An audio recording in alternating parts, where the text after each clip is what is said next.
നമ്മൾ ഈ ജപ്പാൻ്റെയും അതിൻ്റെയും കൊറിയയുടെയും ഒക്കെ പോകുമ്പോൾ ഭയങ്കരമായ വില കൊടുക്കണം. ഇത് കണ്ടോ, നല്ല മെഷീനായിരിക്കുന്നത്. ഇത് കണ്ടോ, ഇവർ പറയുന്നത് ഷിമാനോ ഒന്നും ഇതിൻ്റെ 7 അയലത്ത് വരത്തില്ല. നിങ്ങൾ കമ്പനിയുടെ സാധനത്തിന് പോകുമ്പോഴത്തേന് അതിൻ്റെ ഉള്ള അതൊക്കെ വരും, മെയിൻ്റനൻസും അതും ഇതും മറ്റേ എന്ന് പറയുക. ഒരു കംപ്ലയിൻറ്റും ഇല്ല, ഒരു പ്രശ്നമില്ല. സാധനം കണ്ടോ, 1800 രൂപയുള്ളൂ. വെടിച്ചിൽ സാധനമാണെന്ന് ഇവർ പറയുന്നത്.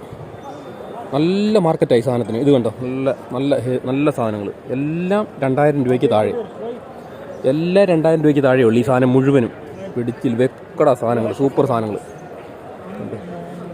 വൈകാശിൻ്റെയൊക്കെ നല്ല സാധനങ്ങളുണ്ട്. ഉണ്ട്, സൂപ്പർ സാധനം ഇത് കണ്ടോ. എല്ലാം 2000 രൂപയ്ക്ക് താഴെയുള്ളൂ. നമ്മുടെ നാട്ടിൽ കിട്ടും. ഇതെല്ലാം സ്റ്റിക്കെല്ലാം റെഡിയാക്കി വെച്ചേക്കുക.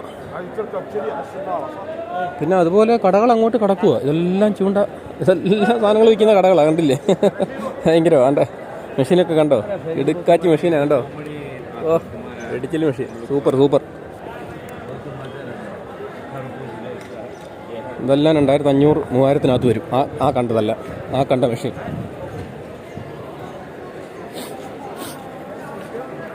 ലൂറുകൾ കണ്ടോ, മത്തിയുടെ തല പോലിരിക്കും. തല, മീൻ്റെ തല കണ്ടോ. ലൂറാ, ഭയങ്കര വെറൈറ്റി ലൂറുകളാണ്.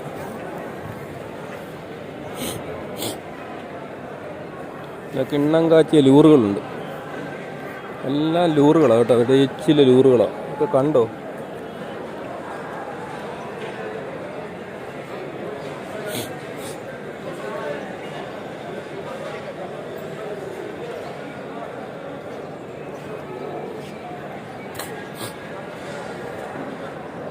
മെഷീൻ കണ്ടോ, സൂപ്പർ മെഷീനാണ് കണ്ടോ, അടിപൊളി സൂപ്പർ മെഷീനാണ്, അടിപൊളി മെഷീൻ.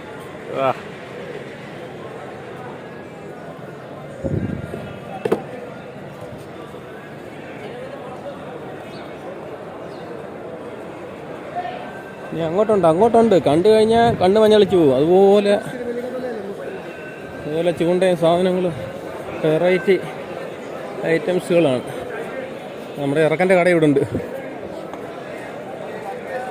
നമ്മുടെ ഇറക്കൻ്റെ കടയാണ്. ക്യാഷ് എന്തി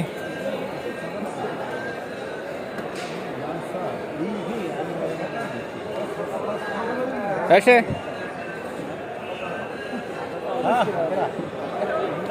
എന്താണ് നമ്മുടെ ഇറക്കനാ.